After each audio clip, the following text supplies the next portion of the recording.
Alright, this is Block 3, Progressives in Power, Section 5, William Howard Taft, and the section beginning the Taft-Roosevelt split. Taft comes to the presidency as Teddy Roosevelt's kind of hand-picked successor. When Taft won the presidency, people were really voting for a third term for Roosevelt. And Roosevelt expected to kind of call the shots from behind the scenes when Taft was president, or at the very least, he expected Taft just to do exactly what he would have done.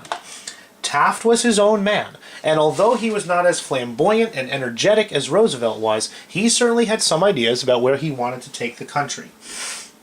Taft and Roosevelt began to split.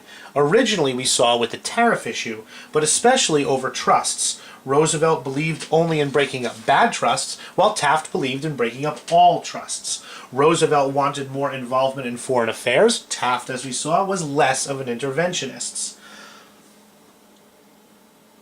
Roosevelt believed that Taft made him look bad by going after Standard Oil and American tobacco.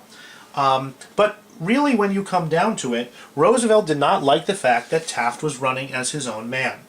The final straw in this relationship, the straw that broke the camel's back, and the straw that made Roosevelt and Taft irreconcilable enemies for the rest of Roosevelt's life — Taft outlived him by quite a bit — was what's known as the Ballinger-Pinchot controversy.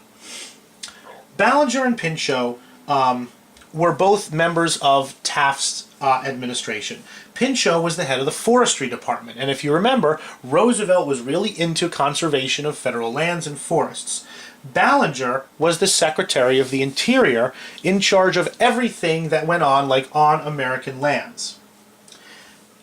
Ballinger was accused by Pinchot, the head of the forestry department, by abandoning Roosevelt's conservation policies.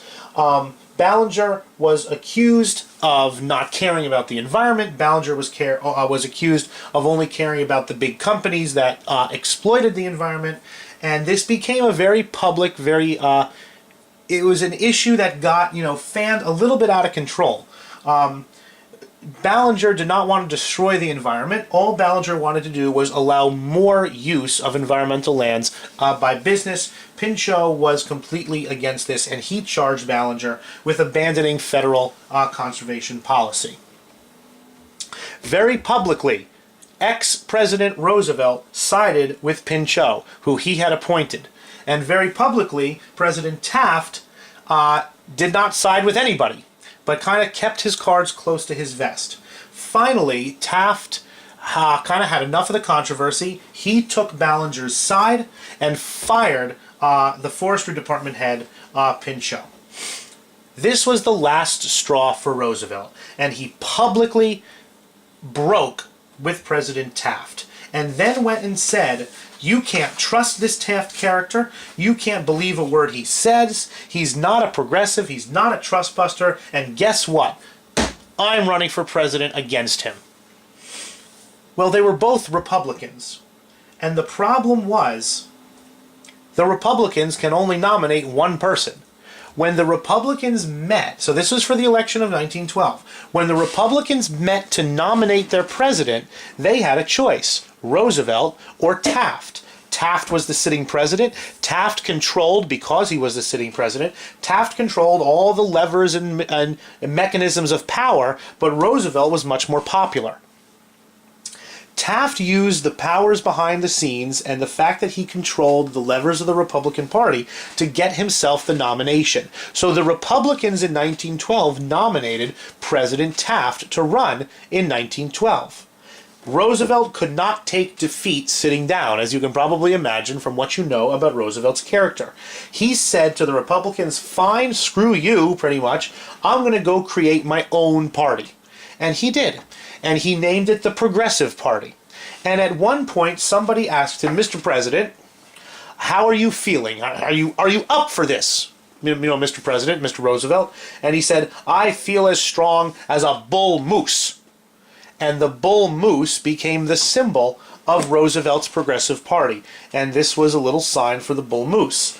Red, white, and blue. It's like the elephant and the donkey, but it's a moose, as you can probably tell. There's lots of images And Roosevelt ran this campaign, and he liked being the Bull Moose Party. Here's another image. And Roosevelt, what he served to do was split the Republican Party. Republicans who had won every election except 2 since 1860 now had a choice. If you were a Republican, did you vote for Taft or you vote for Roosevelt? And kind of sniffing these waters and seeing their chance was the Democrat Woodrow Wilson. The election of 1912 would be an election that's kind of rare, kind of unique in the 20th century. A true 3-person election.